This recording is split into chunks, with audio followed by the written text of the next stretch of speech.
So box.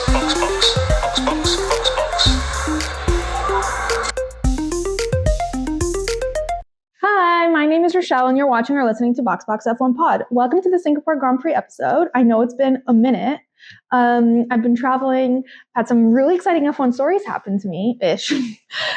So we'll get into all of that, but I pray I don't travel for the foreseeable future, so should be here and planted and recording every episode up until the end of the season, at least. So today we're in Singapore, which was exciting-ish. There were exciting moments and there were exciting developments for the general state of the rest of the season. I will be recapping Monza and Baku a little bit, but mostly some highlights and then how it ties into the rest of the season. And really, when I say that, I'm just talking about the fuck is going on at McLaren. While we chat, I will be making a Hainanese chicken rice dish, which is exactly what it sounds like. It's a classic dish from Singapore, also some neighboring countries as well, but it's traditional to Singapore. I will be doing my darnest to make it happen. As you can see behind me, I've already got the broth. Well, you can't see that. You just see pots, but there is the broths in here, and it's a cooking. I will be taking the chicken that we'll be eating out a little earlier and chopping up stuff for the sauce, etc., the rice. And while we do that, let's kick things off with the digital warm-up. Lap 1. All right, lap 1, F1 news. Pierre Gasly's contract got extended. We still don't know who's going to be driving with him, but he is here for the foreseeable future. So is, unfortunately, Flavio Briatore. Fred Vasseur did an interview where he was being asked, who of the team principals would you trust to, be your best man? And he said, Toto. Who of the team principals would you trust to cut your hair? He said, anyone. Look at me, I'm bald. And then he was asked who would be his, emergency contact. And he said, Flavio Briatore. And then Turi was like, okay, then. But, honestly, why wouldn't it be Flavio Briatore? If you're close enough to Flavio Briatore, that man can bail you out of anything, I'm pretty sure. So I feel like that response checks out. But Flavio Briatore does scare the living crap out of me. The Monaco Grand Prix and the Azerbaijan Grand Prix have both been extended for multi-year contracts, well into 2030s, I believe. Monaco is definitely until 2035. Baku, I think, also is somewhere around there. I think they just get extended by decades, honestly. If you remember a few races ago, Carlos and someone had Liam Lawson had a racing incident. And it was a racing incident, but if we were going to assign blame, it was 100% Liam Lawson's fault.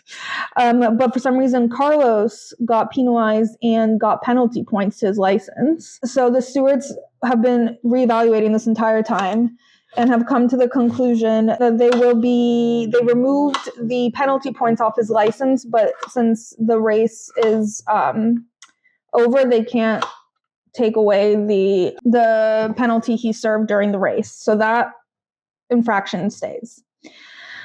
Also, this is kind of important for this race, but the cooling vests that some drivers opted to wear in Singapore, i.e. George, will become mandatory next year, something that does not make any of the drivers particularly happy. They believe that they should have the choice as to whether they wear those cooling vests or not, especially because it doesn't seem like the technology is necessarily there. George wore it during the Singapore Grand Prix and he looked just as sweaty as the rest of them. So does it actually have, doesn't seem like he had basically heat stroke like he did last year, but everyone was suffering last year. And this year they all just seemed miserable and hot, but not needs medical attention. And so because the technology is not yet developed, and also it changes the weight of the car. So because it adds weight to the car. So this year, for example, they all had to adjust weight accordingly since someone might be wearing a cooling vest. So they all had to be equal. Next year, everyone's going to be wearing a cooling vest, so that will change the total weight of the car, the total weight of the driver, etc., which is annoying, especially for technology that seems kind of finicky. I don't remember who else opted to wear the vest. I just know George definitely did. So that's going to be interesting to see how that unfolds next year. Also in Singapore, I'll mention in a second, but they did announce a heat advisory this time around. I think I don't think it was as hot as last year, but I think out of abundance of precaution and to seem like they're doing stuff for safety. Because that's like what they're saying, that the cooling vests are required in terms of safety. And Max I think he said something along the lines of basically like sometimes FAA hides behind the claim for safety when they just like make rules to make rules. But so I think that just to like save face, like, because last year they received a lot of flack for letting the drivers race in those conditions. So they're like, it's hot, FYI. All right, lap 2, off-track F1. This one is lengthy, so buckle up. First up is Roscoe. Roscoe passed away after 4 days on life support. And it was honestly one of the saddest things I think that's ever happened during my time with F1.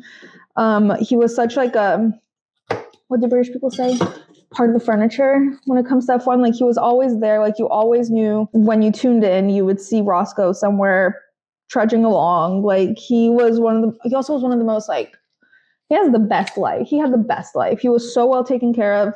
He traveled in luxury. He was carried upstairs. He ate well. He's like, Lewis was talking about how he took him to the movies, and like they would like, I think he also knew that time was coming to an end, because during the summer break, everyone posted their girlfriends, and Lewis just posted a lot of pictures with Roscoe, which was just really wholesome. And it's sad. My heart goes out to Lewis, because he honestly didn't have to race this weekend. Everyone would have understood if he took time off, but it truly is so sad. He was the OG, Roscoe was the OG paddock pet, and now he's just gone. But I think it was also like pretty touching for Lewis to see how many lives Roscoe touched. So Roscoe, you will be missed. You created quite a legacy for yourself. All right, moving on to other animals. Sparkles the unicorn. So in case you missed this little saga, a few weeks ago, a little fan wrote into the Williams Q&A, holding up her stuffed toy unicorn, and said, Carlos, will you help me name this unicorn? I can't decide between Sparkles and Sprinkles. And also, could you please put a sticker of him on your helmet and wear it for the rest of the season? And Carlos was like, send me a sticker, bro, and I'll wear it. I don't think he actually named it in that video, but somehow the name just became Sparkles, which TBH is the correct name for this unicorn. So someone made a sticker. I doubt it was a little girl, but Williams made a sticker of this unicorn. Carlos put it on his helmet. It was like, they made a cute video. It was so nice. Everyone thought it was the end of that. It was not the end of that, because then Carlos got P2 in quali and finished podium third in the race, which is insane in a Williams. This was the first podium for Williams in years, like truly years. It was the first one under James Vowles. It was a whole thing. And of course, it was exclusively because of Sparkles, the unicorn. There was a video followed from the girl where she's like losing her mind. Every video, he's like pointing to his helmet. It's just like, it's taken on a whole life of its own. And he's like, I'm not taking this off for the rest of the season. And honestly, like, it was a little touch and go for this race in terms of whether Sparkles actually had the magical powers we all thought it did. But then Carlos started at the back of the grid and podium. Sorry, whoa, that was a little dramatic. He didn't podium. He's finishing the points by 1 point, which TBH, given the way Williams was performing this entire weekend, I would call that pretty freaking lucky. So I think the legend of Sprinkles lives on, personally. All right, a few Baku fun moments that happened. There was a cat on track that was ended up getting a pat. Like, there's a lot of stray cats often in Baku. And this year there was a cat that was like, that just became insta famous. Everyone was posting this cat. And they ended up giving this cat a paddock pass and naming him Ferrari. And this poor cat was just being like paraded around. And now there are rumors, I believe they have not been confirmed yet, but there are rumors that Alex's family is adopting the cat, which is just so Alex. And I hope that's true because I love that story. Also, there was an absolutely hilarious moment when a kid during the national anthem in Baku, one of the grid kids, well, all the grid kids were singing with quite a bit of enthusiasm, like more so than usual. But there was one grid kid who was just like belting, like with his entire body, this national anthem. It was Lando's grid kid. And all of the drivers were trying so hard not to lose it. It was so funny. Some of them just weren't even attempting to hide it. They were just like full on cackling. Like Lando kept having to turn away to not be disrespectful during the anthem, but it was pretty funny. Side note, when Carlos won in Baku and literally the entire Williams garage came to celebrate him at the podium, there was this one man there. He was clearly Spanish and he was pretty. He was a pretty man. And the entirety of the internet lost their minds. They're like, who is this? Everyone could, based on the hair, he was like, it was pretty obvious. It was a relative. I think it's one of his cousins, but in the show notes, I linked his Instagram if anyone is curious to see this beautiful, beautiful man with a beautiful head of hair. There is something in the Sainz family where they just make pretty hair. But yes, the link is in the bio if you would like to go look at this pretty Sainz relative who caused a lot of distress across the internet. Literally I saw so many TikToks that were like, I'm really happy for Carlos and all, but literally, who is this? Like, who is this man? One of my favorite stories from Baku was when Charles and Carlos, so they always ride together because they're friends, I just like to say, but also because they're both sponsored by VistaJet, so they always go home together after the race. And there was some sort of weather situation that made them emergency land in Italy instead of going to Nice and then driving from Nice. So in the middle of the night, Carlos and Charles had to like rent a van, and they got the jankiest van. Like they literally rented the most janky van probably available in all of Italy. And had to drive it home to Monaco. And Charles first posted this on his story. And it's Carlos driving this janky van in the middle of the night going like, we're about 2 hours from Monaco, but I'll get us there in an hour and a half. And Charles was like, no. And Carlos was like, no, of course not. And it was just... it was really funny. Then they posted like the whole behind the scenes of them at the rental car station. Like imagine at 1 a.m. and I can almost guarantee that they knew who they were. It's not like they're in the middle of like Kentucky. In the middle of Italy, it's 1 a.m. You're working your shift at the car rental place, and in walks in Charles Leclerc and Carlos Sainz. Comically like that, the people working there must be still telling that story. I would. Anyway, and then like Charles like giggling so hard behind the camera, and Carlos is like, Charles found this really funny. I don't think it was that funny. It's a great story to tell for the future, but in the moment we were pretty pissed. It was rough. He's like, it's the middle of the night. None of us want to be stranded in Italy. We want to be home. But he's like, we'll remember this forever. So it was fine. Anyway, they got a lot of content from this trip. I think one of their photographers was with them because they got some really good pictures for them being stranded in the middle of the night in Italy. Whoa. In other news in Italy, Charles's brother got married again. They had a wedding earlier in the year. Like I think that was the civil ceremony in Monaco. And then they had a second wedding in Italy that was like all formal in the church. Because I remember at the time thinking all the men were dressed super casual, even though everyone was dressed really casually.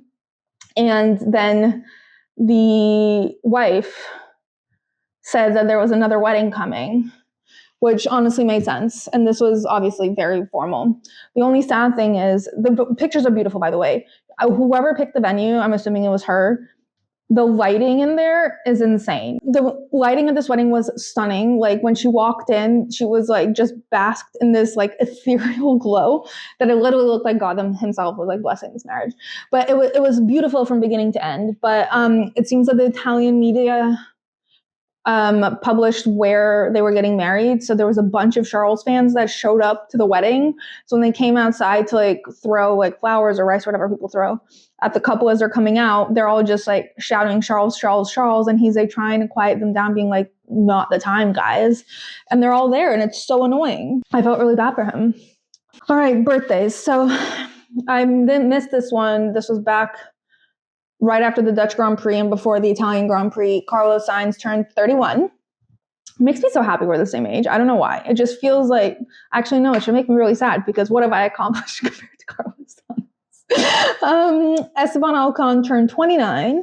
He had a cake and they got a picture of him on a plane flying to the race with Lando, Jack Doohan, Ollie Bierman, and Nico. And again, I would love to chat with the person who books these flights because I just would love to know what they're thinking. Is it purely logistical? Do they ever think it's funny? Like, do drivers make requests? Like, how is this planned? Isaac turned 21 last week, I believe, which is right in time for Austin.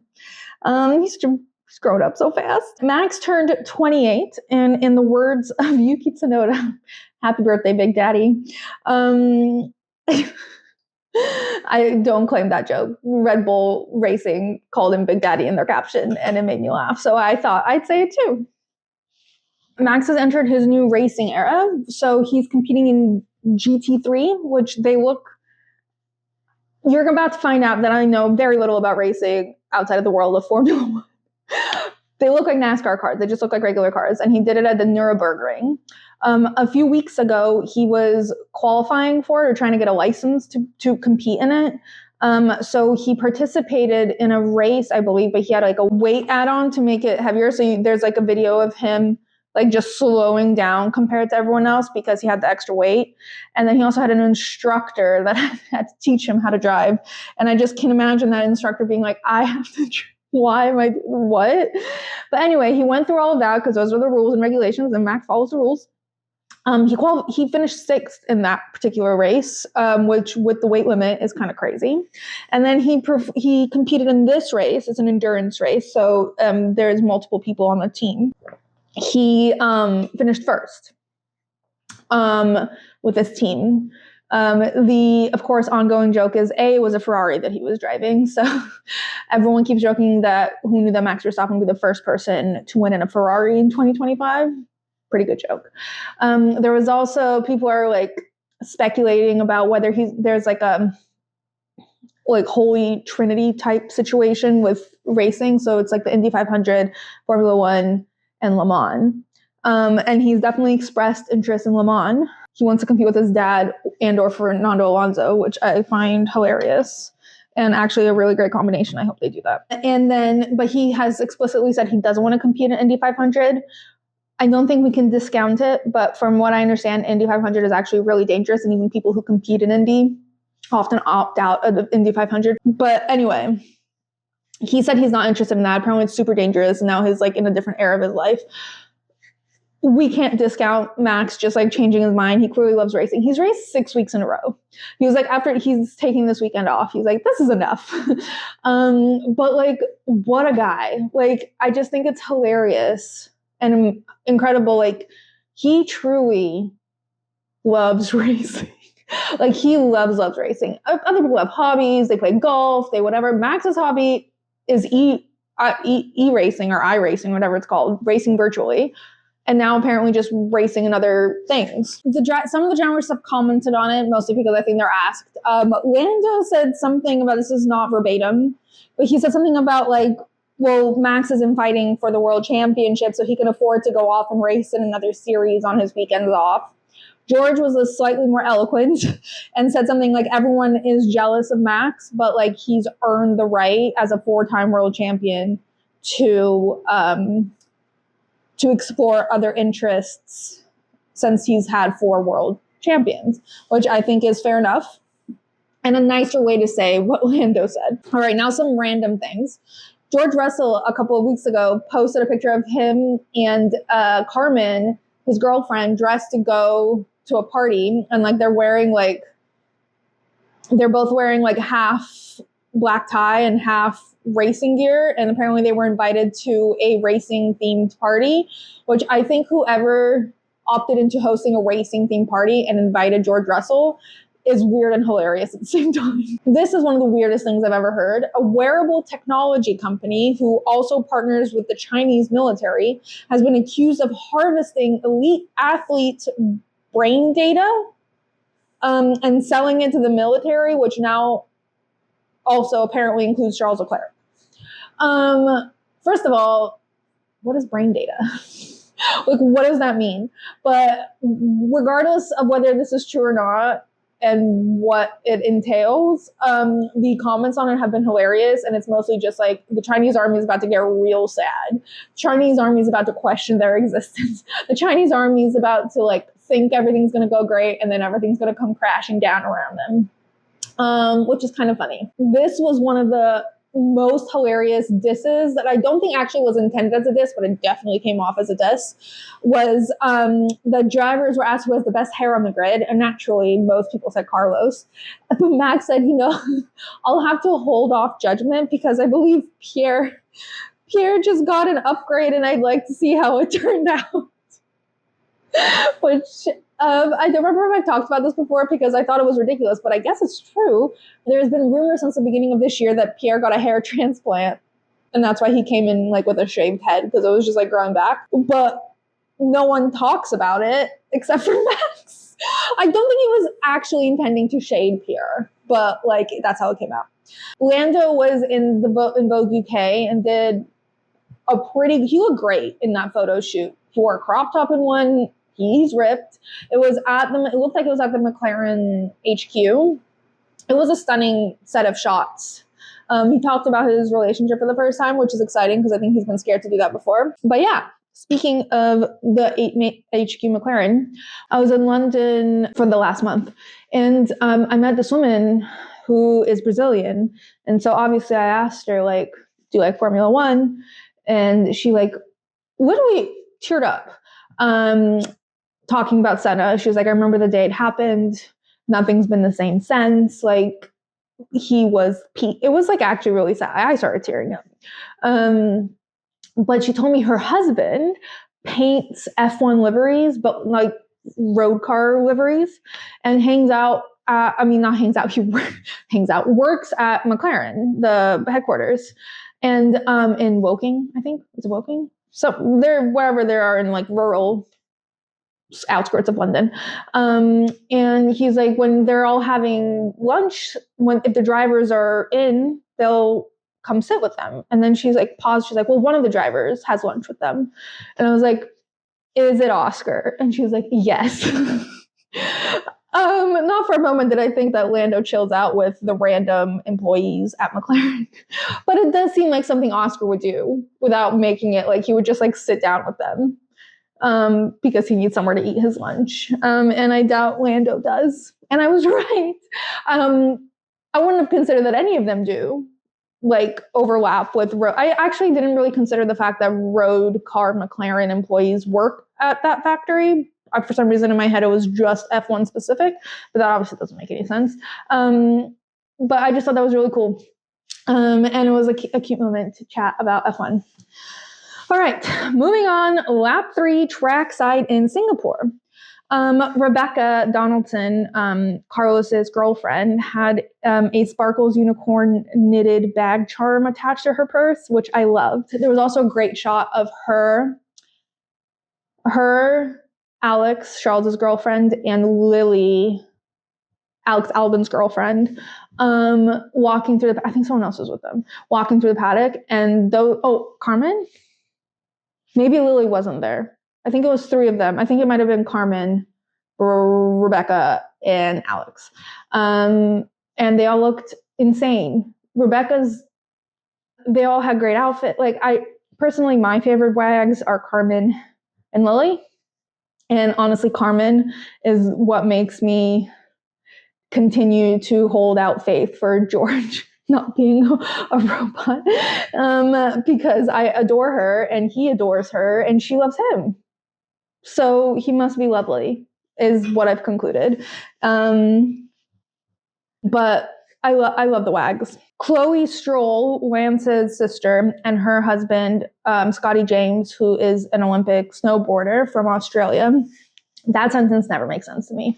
An Olympic snowboarder from Australia. How did he get into snowboarding? No fucking clue. Anyway, he's a gold medalist. So he and their new baby and Lance's mom were all at the race.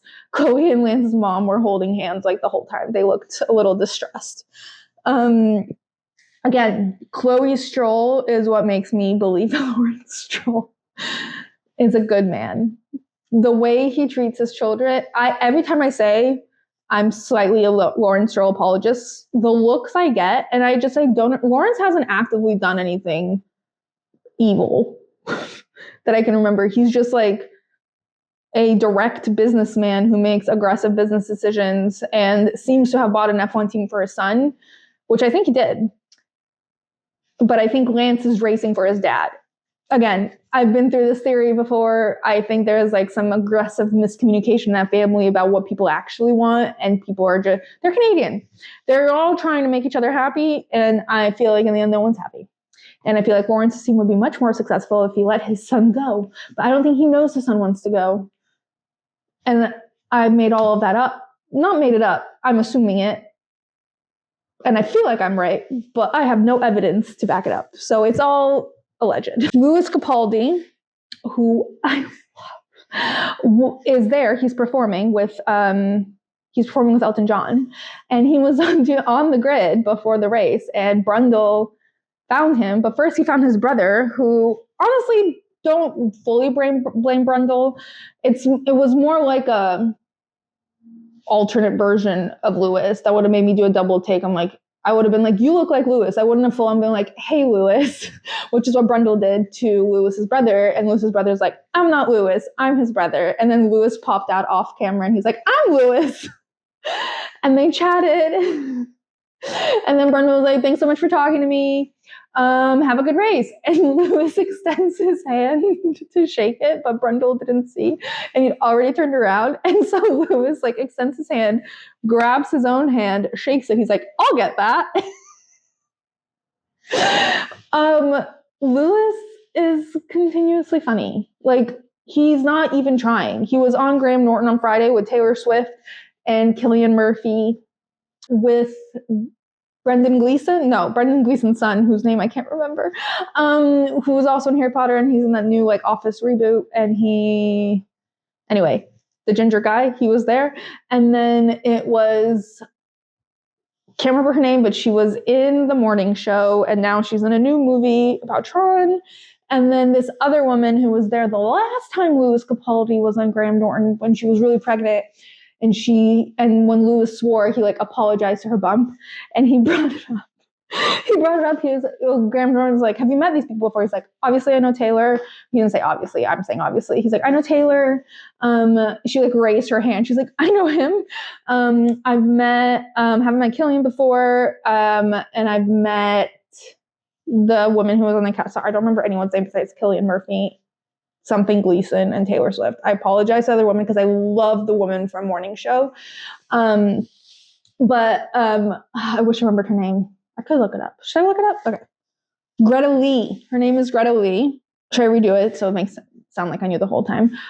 On the couch was Taylor Swift, Cillian Murphy, Brendan. I might as well look everyone up now. All right, let's start again. Taylor Swift, Cillian Murphy, Greta Lee, Jodie Turner, Donald Gleeson, Lewis Capaldi. We're on Graham. This isn't even related to F1. I don't know why I went through all that effort. We're on the couch at Graham Norton. Lewis was there. He was like, yes, I've met Jodie before on your couch, actually. And Graham Norton was like, oh, yeah, I forgot. I think he actually did. And then Lewis was like, I apologize to your baby bump after swearing. And I've often wondered since then if your baby's first word was the C word. Greta looked appalled.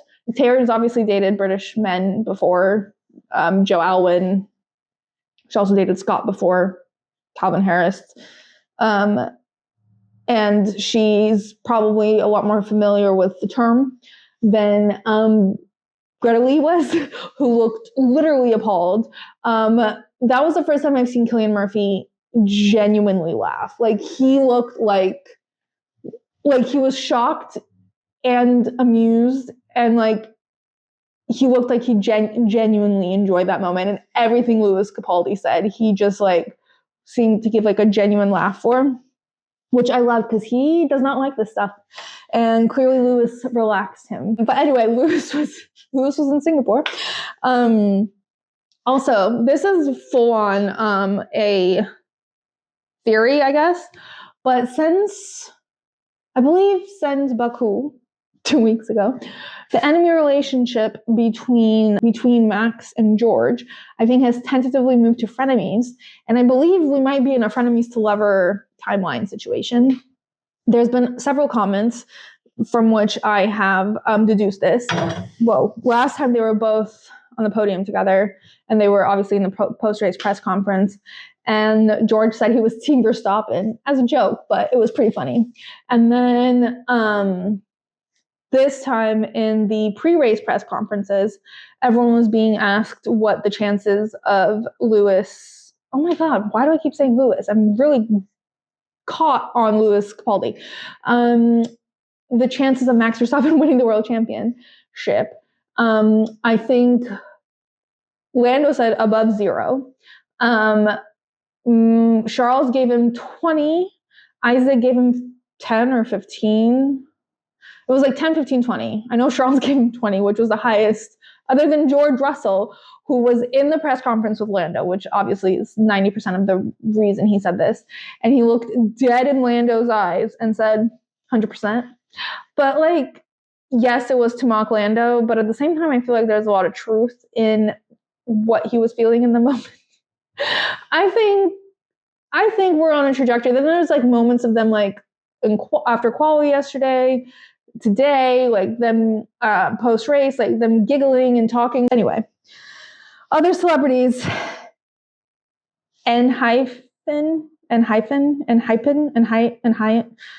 K-pop group, I'm so sorry, I don't follow. I don't know how to pronounce it. I think it's like N-hyphen, but it's supposed to reference a hyphen. They're a K-pop group. They met Max and Yuki and were guests of Red Bull. One of their members is obsessed with Max Verstappen. During one of their concerts, he played the do Max Verstappen and was like jumping around, and the rest of the band members were like, what is going on? He loves Max. And so they got to meet Max, and Max walked in and he was really polite, like shook everyone's hand. And this guy, I think his name's Jay, was like, congratulations on your win. In GT3, it was amazing. And Max was like, oh, you were following? He's like, yeah. Also, I'm really happy for you about Lily. It was so wholesome. It was so cute. And like, he genuinely seems to love and adore Max. And because they're famous, like, I feel like if a normal person, like, Max will still be polite, but when like you're on par with each other-ish, it's just much more wholesome coming from like a celebrity. And then Max was asking about their tour schedule, and they're performing in Singapore for the same length as the race. So they have time during the day. Well, the race was at night. I don't know if they got to watch the actual race, but they had time before, like, to meet him and stuff. And they did a bunch of videos. They also met Yuki. And I love that he's like just brought his band members along for the journey. And it was great. All right. That concludes the digital warm-up. On to analysis. Moving on to analysis, we're going to start with a brief Monza recap. The biggest takeaway, I think, was that Max had a very, very well-deserved win. He had a very well-deserved win, and it was great to see him back on top after like so many months away. Like basically this entire season, he's only won twice, I think. So it was great to see him back on top. And I also think, like, he did say after the race, obviously, he prefers winning to losing. But, like, it's nice to see him work for it. And it's nice, like, I feel like he appreciated it more. There was less complacency. Like, you know, like, last year when he would win, he'd be like, oh, yeah, simply lovely. This year when he's winning, it's there's excitement. There's like cheers. Like he dive bombs his team. Like everyone's so excited for this to happen because it's like rarer. It was great to finally see him be embraced by the Tifosi, where during the national anthem, and perhaps this was just to drown out the Dutch national anthem, they started chanting "do do do do." Max Verstappen. I'm personally not sick of it yet. Max is probably getting to the point where he's like, enough. But it's so nice to be cheered on by people who were booing you last year that probably he doesn't care what they're singing as long as it's for him. As long as it's not a boo, he's like on board. Also, I think the weirdest thing from Monza that we can take away is the dynamic between the McLarens. Basically, Lando was faster this race and probably deserved P2, all things considered. He gets on the radio and suggests to box Oscar first instead of him. The team agrees. Oscar has a good first pit stop, and Lando pits and has a terrible pit stop, like really bad, during which time Oscar had time to get into second. When Lando rejoined the track, Oscar gets told to swap places with him. And then once they swap, they're free to race, which Oscar did. And this launched like a series of arguments about like what the hell McLaren is playing at. Max's reaction during the race, he was like, wait, so who's behind me now? And they told him, he's like, just because he had a slow pit stop. And he like starts laughing, and GP's like, Max, now is not the time. But Max was like giggling. And then during the press conference, that's like all they were asked. Basically, it was Max, Lando, and Oscar.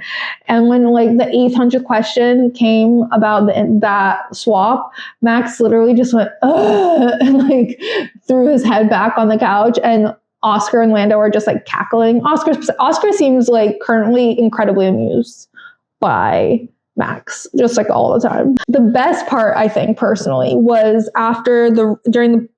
during the Park Firm interviews right after the race, when Oscar was asked about it, he went, like, it's fine, like, it happens. And then he pauses, and you could see his brain coming to this statement, giggling to himself and going, I would just say it was an incident.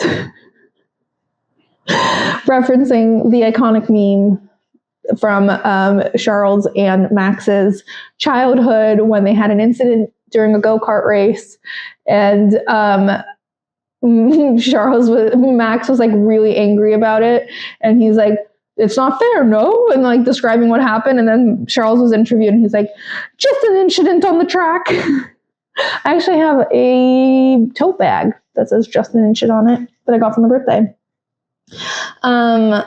But that was like the major takeaway from Monza that has continued to like show its face in the rest of this. All right, so I thought I was recording for like half of that, and turns out I wasn't. So in the meantime, I talked about Baku and I started about Singapore.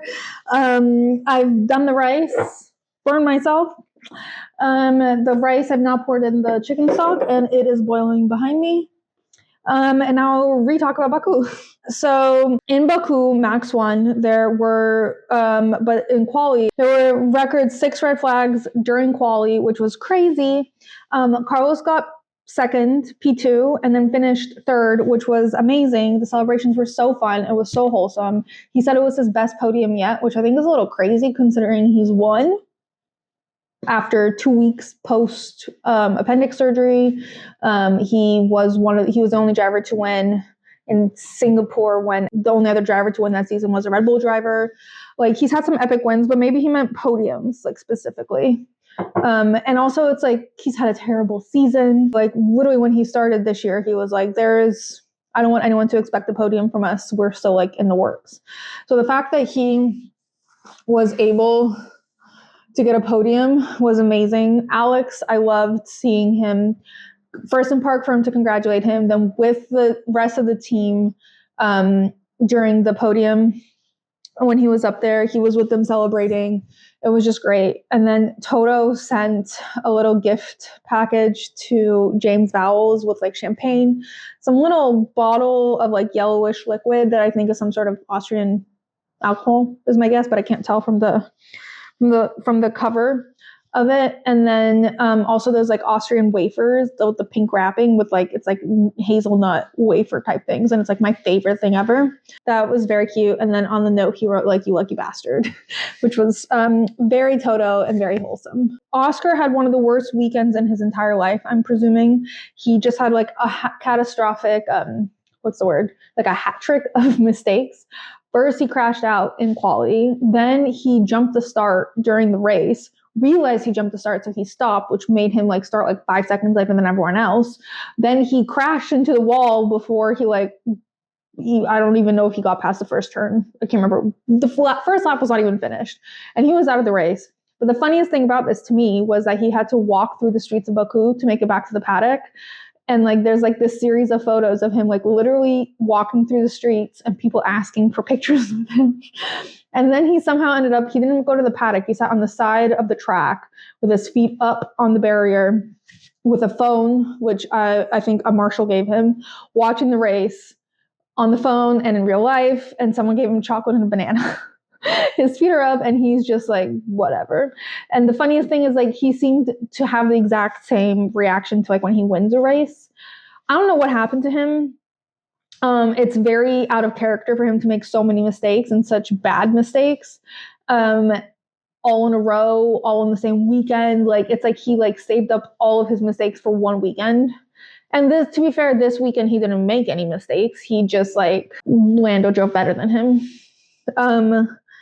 But it was just very uncharacteristic, and everyone was a little confused because we don't often see Oscar make any mistakes or show any sort of weakness. That's usually reserved for Lando.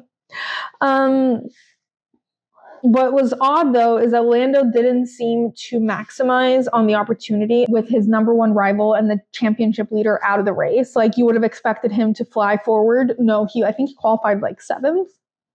Like, honestly, he qualified so low. I thought he'd also crashed out, but he didn't. And then during the race, he barely overtook at all. And in front of him were like ridiculously slow cars. So like, I don't know what he was playing at. Like, how did Carlos finish in the podium and Lando didn't even, I don't think, it was really odd. And then he said after that he did the best he could, which I'm sure he did.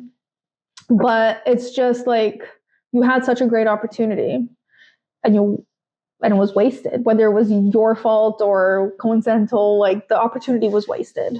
Max has beef with Lando. So during qualifying, it seems that Lando was driving slightly slower during Max's like fast lap. And like, it wasn't slow enough where it would be considered impeding from like racing standards. And he was far enough ahead from Max where like there was no legal justification for it. But what I can tell, he was informed at Max's position. So there is a chance he was driving just slightly slow enough so that Max couldn't go at his full speed. And Max seems to believe that this like stopped him from getting pole position. Don't know if that's true or not, but that's what Max believes.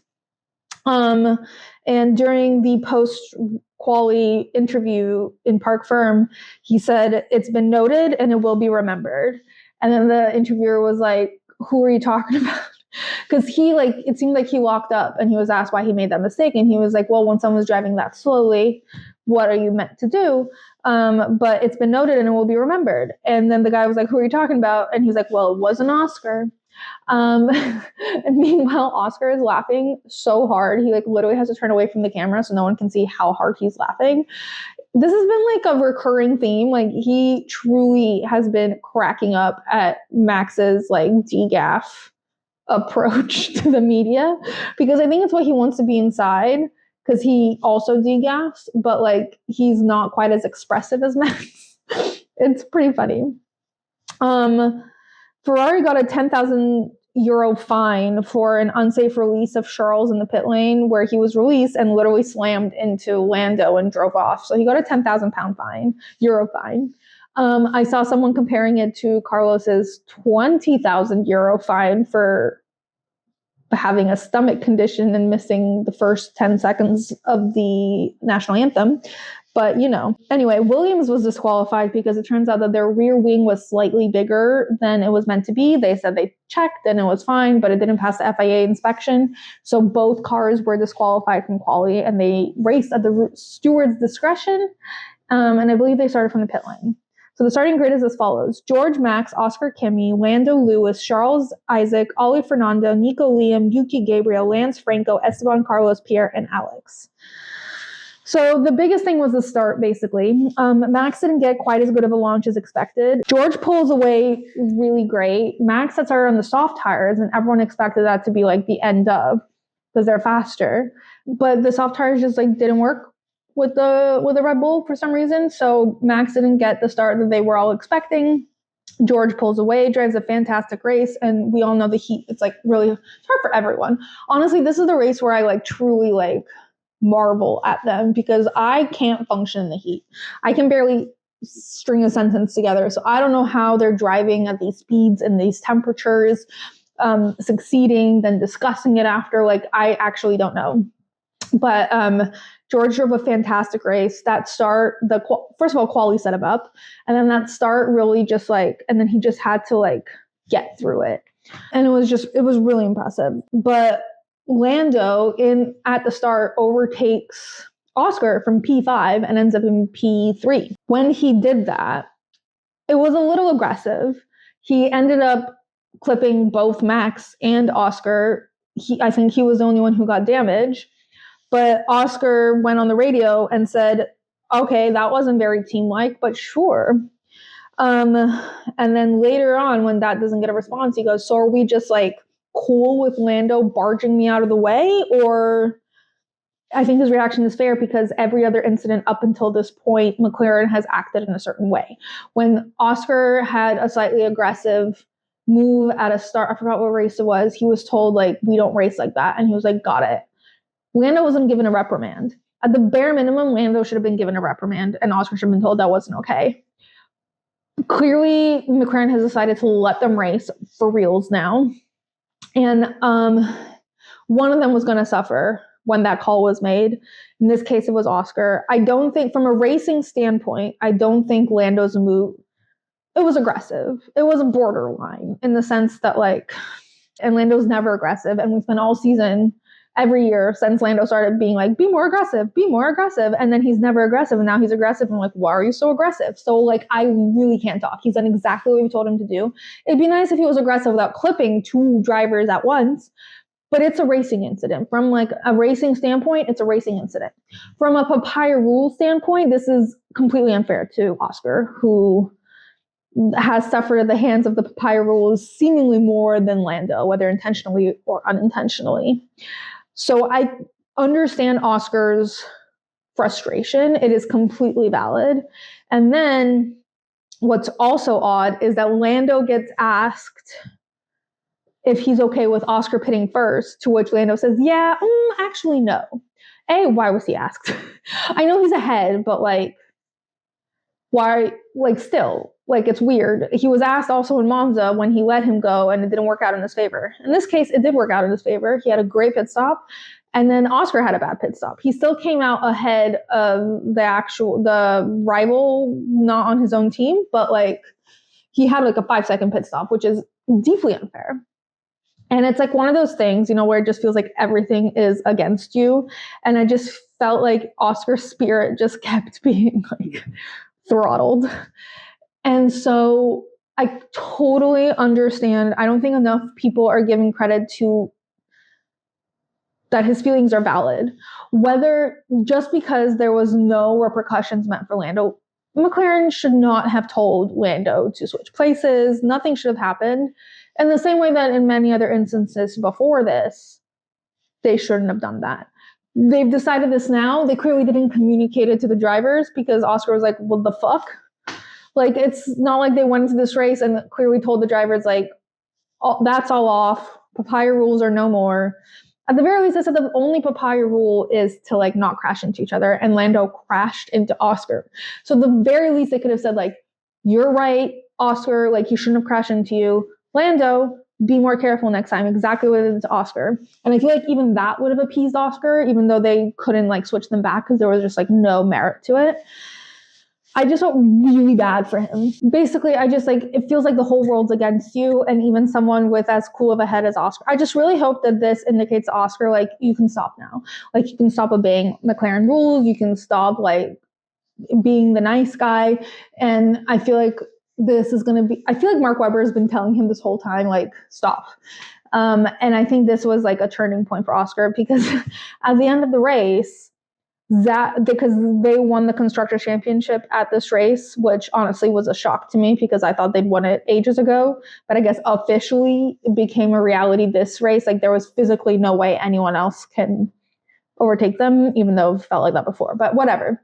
And Zach Brown gets on the radio to congratulate Oscar on the team win, and Oscar removes his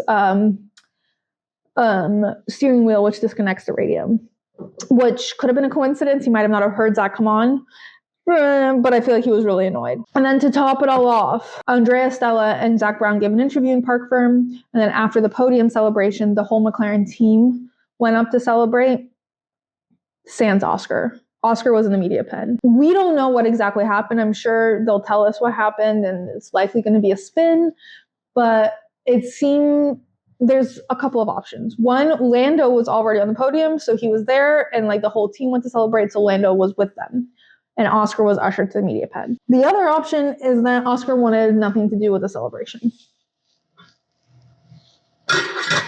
And just opted out of participating, which is entirely plausible and also entirely fair of him to feel that way. I think once he watches it back, he'll realize that it was a racing incident. But again, at the same time, I think he knows it was a racing incident. And I think it's more the principle that, like, in the past, they've been told not to. They've been like, and he's suffered from the Papaya rules. And in this case, Lando benefited in a way that doesn't match the precedent that McLaren has set. So this is entirely McLaren's fault. And I think Oscar is valid in his feelings, not because there's like an FIA rule that justifies like his feelings. It's more the McLaren rules that justify his feelings. That was the big thing out of this race. Oh, sorry. Just to finish up the Oscar thing. He gets told eventually because the stewards noted the situation and said no further investigation. So the team was like, we can talk about this later, but we're just like not going to do anything about this now. Which understandably pissed off Oscar, because they were like, well, Lando was just trying to get out of the way of the other car. And Oscar was like, well, if he's avoiding another car by crashing into his teammate, he's not doing a very good job of avoiding that car, which is a great argument. He's correct. But there was just nothing, genuinely nothing that McLaren could do. So anyway, back to the radio thing. Alonso's engineer tells Alonso something, and Alonso responds, if you speak to me every lap, I'm going to disconnect my radio, which is hilarious. And then later on, he's like in a battle with Isaac, who, by the way, has an engine problem, like a bad one. And when he gets told he has an engine problem again, he goes, what is wrong with this engine again? And he like battles Fernando a little bit. Fernando overtakes him.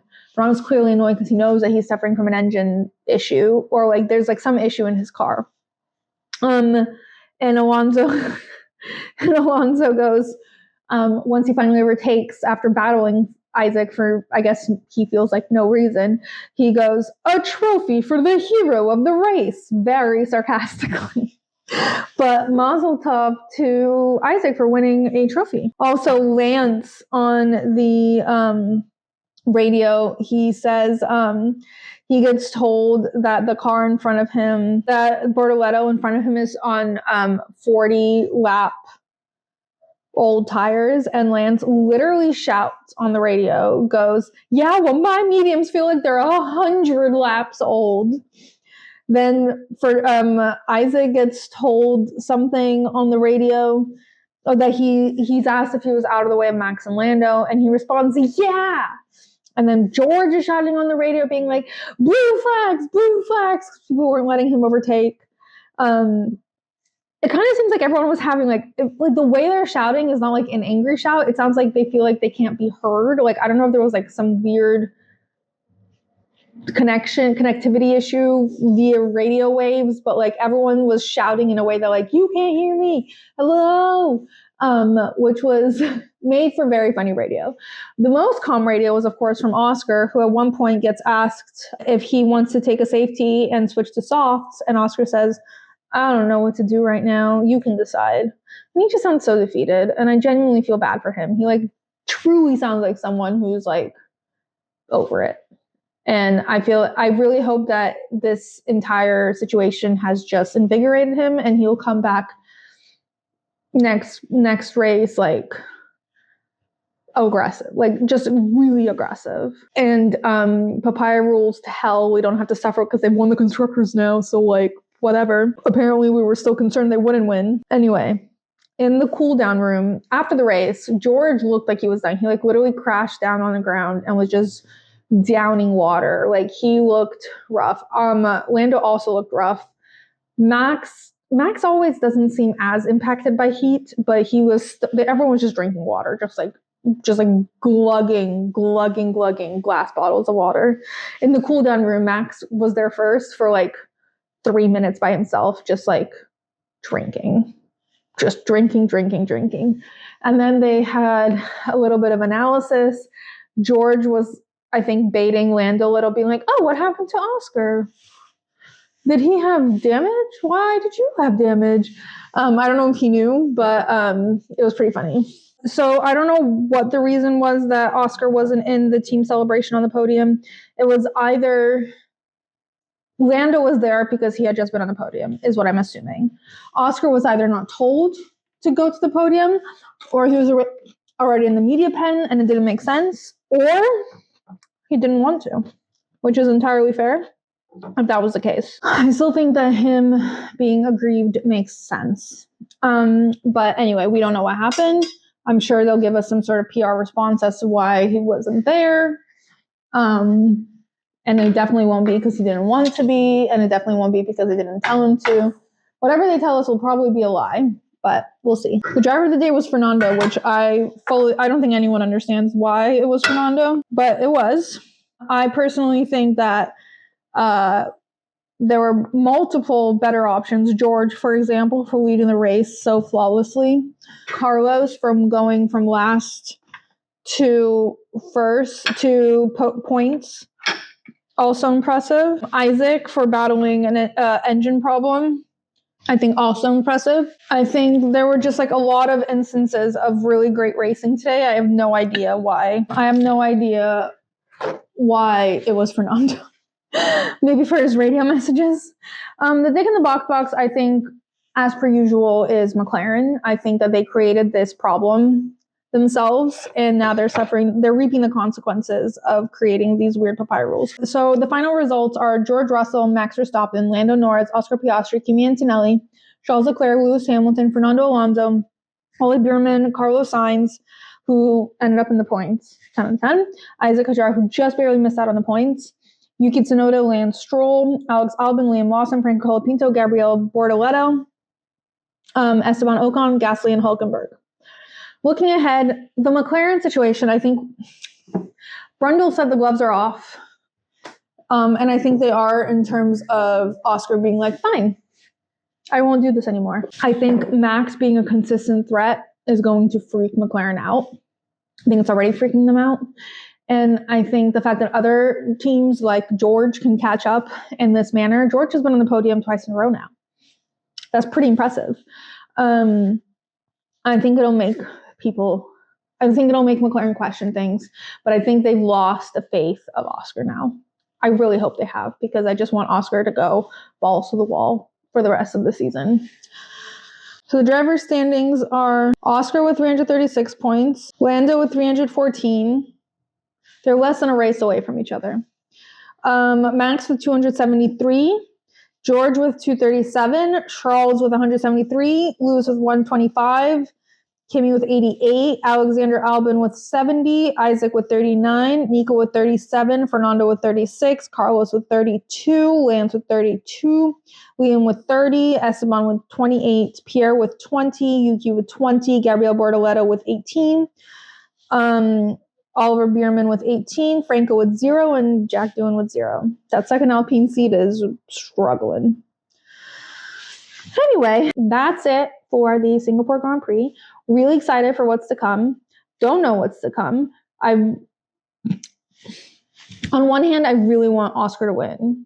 On the other hand, I think it'd be hilarious if Max just came out of nowhere and won the constructors and the drivers' championship.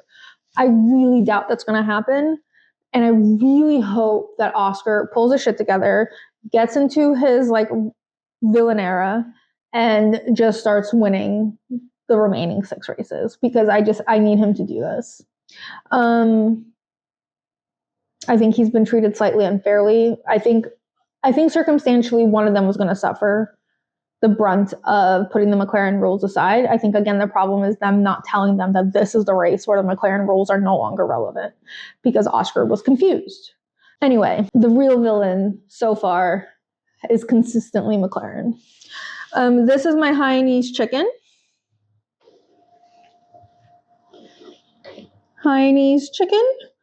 Hopefully it's delicious. Sorry, it's not as pretty. I tried. Hainanese chicken. And that's it for the Singapore Grand Prix. I will see you in 2 weeks' time for Austin, when the food will suck much more. Anyways, until next time, box.